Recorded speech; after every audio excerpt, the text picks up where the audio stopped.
All right, so the one object we're going to look at for the Middle Kingdom Part 2 is a village titled or named Kahun. And this is an actual pretty interesting town. So it's a specialized town, and this is very similar to what we looked at during the Old Kingdom when we were talking about how they were building the Great Pyramid. It's a specialized town, and this was another pyramid town built for Senuseret II. And then, of course, after the death of Senuseret II, there needed to be temple priests, and this is part of the setup to support all of that. We know that after the 13th dynasty, it was abandoned, and it was excavated, as like a lot of things in ancient Egypt, by Petrie. What he ended up finding is that there were probably 2,000 rooms in this particular village, and I've given you the size here. You can times these by 3 for feet, but it's about 1,100 feet by maybe 1,200 feet. And these are mud brick houses, so again, a specialized town. And this will just, in terms of geography, here you've got the pyramid of Senuseret II. Here you've got the Valley Temple, and there's probably a pathway here. But here's the pyramid town that was built to build the pyramid. And this is actually really interesting. So this is a drawing, and I'll show you a few close-ups here in just a bit. It could hold about 3,000 people. There was a wall around it, but it doesn't look like it was a defensive wall. So they weren't having to worry about being invaded by people or issues from outside of this particular area. You've got streets.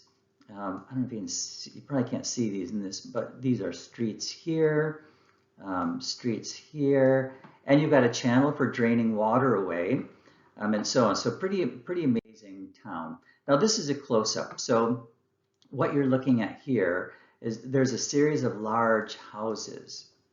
I'll talk about these a second. And this could be something like maybe a pyramid area. And I've cut this image up so you can see. So these are the smaller houses that almost certainly housed the workers. Now in terms of these larger houses, these are really big. So 42 meters, a little more than 120 feet by 60, so 180 feet.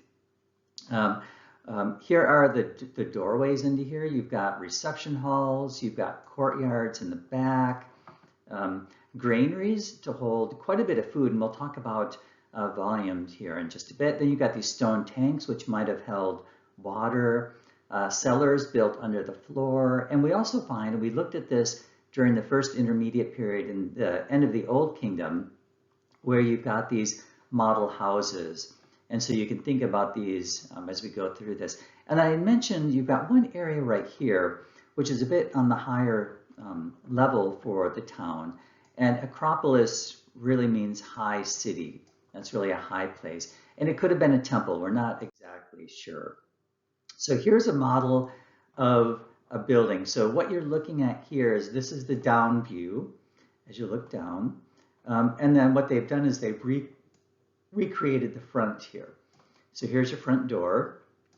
You walk in, you've got these pillars here, and then you've got this big stone tank, which I had mentioned, and then you've got these trees that were planted. We know that from the tree roots that were there.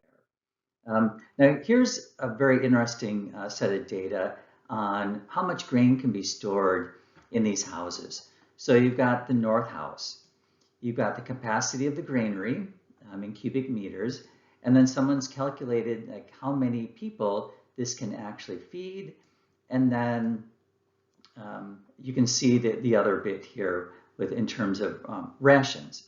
So what they've done is tried to figure out how many people can actually be supported by the amount of room if you fill the granaries up all the way to and then here's a close-up of some of these smaller houses. So here you've got a road, and like in this one, you can see the doorway here. Probably 6 people could live in these houses.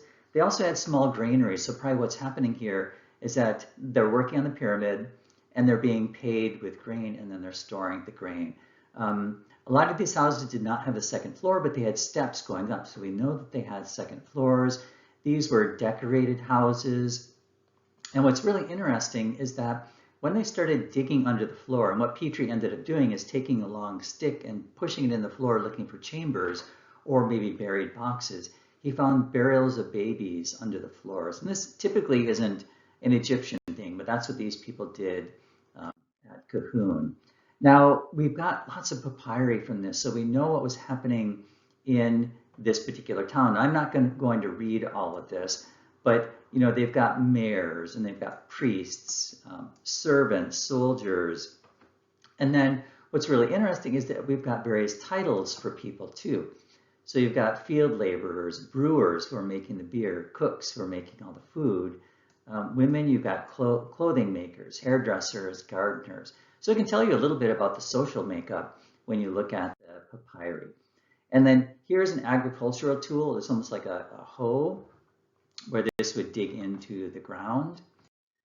Here's a comb or a rake, or actually not a comb, a rake. And what you've got here is the hole for the handle. So you could pull it along. Now I'm not going to read all these, but tons of things were found in this particular town. So you found slings, wooden mallets, doors with keys, toys, and then all this different type of food plants. So wheat, barley, clover, flax, and so on. So we know quite a bit about what happened in this town. Now I mentioned the papyri. I put this link in our Blackboard course so you can read some of what's going on in terms of all the papyri.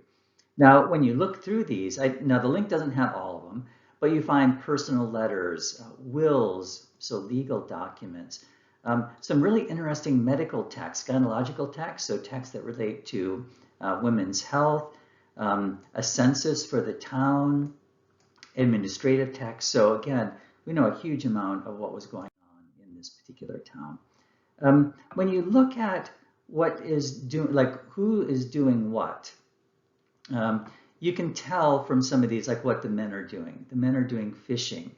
They're doing the building. They're crafting the stone. What are the women doing? So when we look for women in these particular texts, you see that they're making cloth. They are making yarn and so on. And then you can see a couple things where men and women were working together, and this was on the harvest. So again, you can tell us quite a bit about the social makeup of this. And what can this town tell us about sustainability? So think back to what we talked about in terms of the town by the Great Pyramid. The government has to feed these people. So all this material has to be brought in. So we know that the government was fairly stable. We also know, because this is all agricultural products, that agriculture was good during this time, and that the economy was strong enough to handle a fairly large town with people building a pyramid.